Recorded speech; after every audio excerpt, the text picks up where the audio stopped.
It's me, Louie Kablooey. Kablooey. I have got an amazing true story for you from the Bible, the book of Judges. Here's what you need to know. God made a promise to his special people called the Israelites that they would one day live in a beautiful land called Canaan. God fulfilled his promise, because he always does, but it wasn't all happily ever after for the Israelites.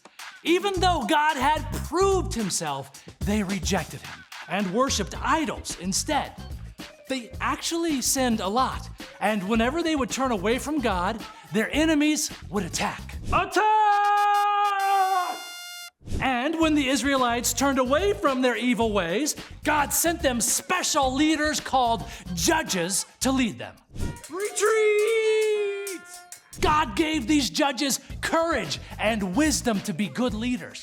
One of these judges was named Gideon. Hi, I'm Gideon. At first glance, Gideon didn't look like a great leader because he wasn't really, brave. What was that? But God had a great purpose and plan for Gideon, and God sent an angel with a message for him. Gideon, eek! You don't have to be afraid. I'm on your side. I've got a message. The Lord is with you, mighty warrior.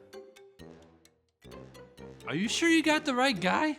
The angel told Gideon that God wanted him to fight against the Midianites. Midianites. They had taken over Israel's land and stolen all their crops and livestock. These guys were bullies.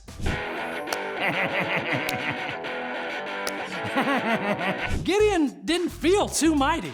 I'm like the least important member of my family, and my family is like the least important family in all of Israel. He just didn't get why God would pick him to save Israel. So God encouraged Gideon again and promised he would help Gideon in battle. Surely that worked, right? Surely Gideon was feeling brave and ready to do what God asked. Angel, I'm still not convinced. Can you help me out? Fine. God had the angel perform a miracle. He burned up wet food by touching it with a staff. How about that? Whoa. You really are an angel from God. Gideon was braver than ever, but still not like, super brave. And when the Midianites attacked,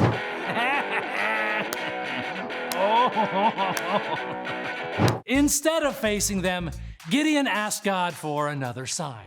I'm gonna put my sheepskin out overnight, and in the morning, if the dew covers the sheepskin but not the ground, then I'll know for sure that God will be with me in battle.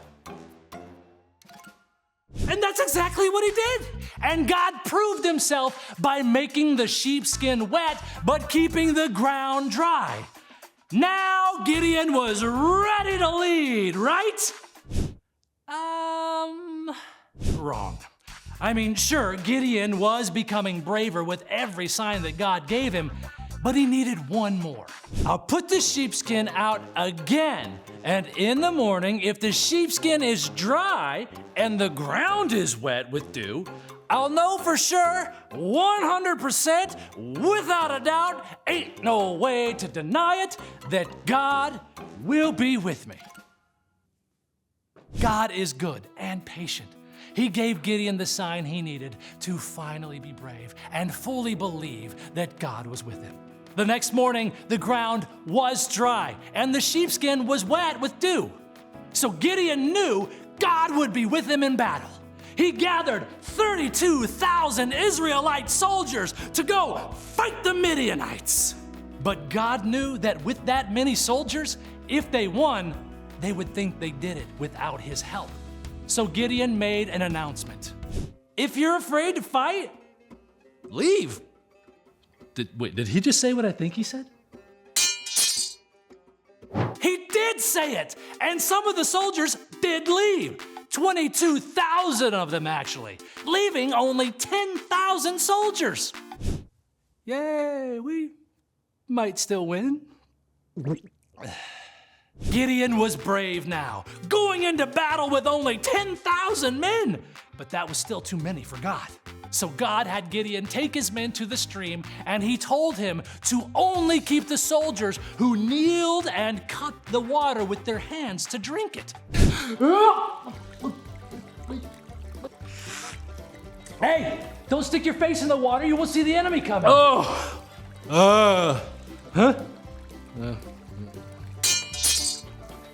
After the drinking test, there were only 300 men left. Yeah, wait, what? But those 300 soldiers faced the Midianites in just the exact way God told them to.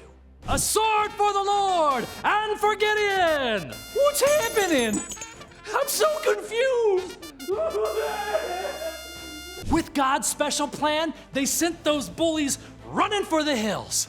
Gideon didn't think of himself as some mighty warrior, but as he trusted God more and more, God was patient and helped him grow in courage.